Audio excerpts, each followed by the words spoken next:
Yeah, Peng Shuai's video chat with the IOC has not eased concerns about her well-being. In fact, Human Rights Watch has just issued a very strongly worded statement in which it tells the International Olympic Committee to stop the promotion of Chinese propaganda.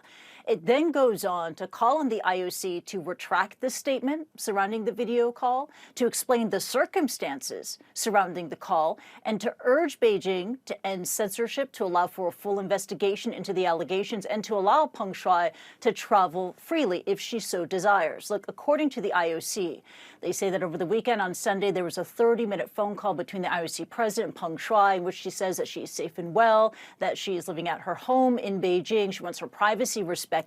Two other people also took part in that call, including a Chinese sports official, and the IOC only provided the statement and the photograph that you see on your screen. No video was provided. Overnight, CNN has approached the IOC for any clarification and update to the statement, and we received the following. Let's bring it up for you. According to the IOC statement, it says, quote, "Safeguarding the well-being of athletes is paramount to the IOC and the Olympic movement. We have agreed to stay in touch," and she agreed to meet in Beijing in January, unquote.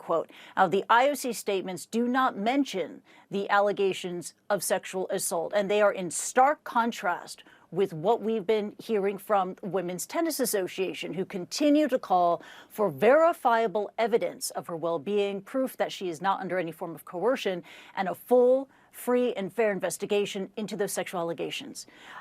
Look, in the last few days that we've been reporting on this story, we have been focusing on the censorship, on the proof of life videos, on the political theater, but not necessarily the allegation itself. The match that lit this fire.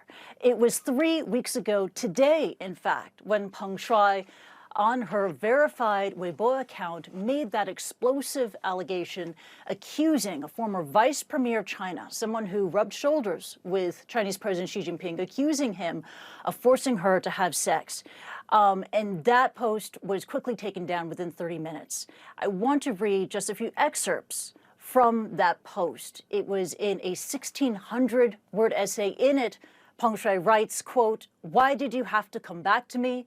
Took me to your home, forced me to have sex with you."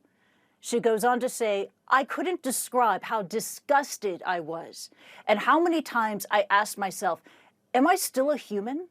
I feel like a walking corpse," she says. "Every day I was acting. Which person is the real me?" Unquote. Now, Paula, CNN cannot independently verify the post. We cannot reach Peng Shuai, nor can the WTA and the rest of the International Media Corps.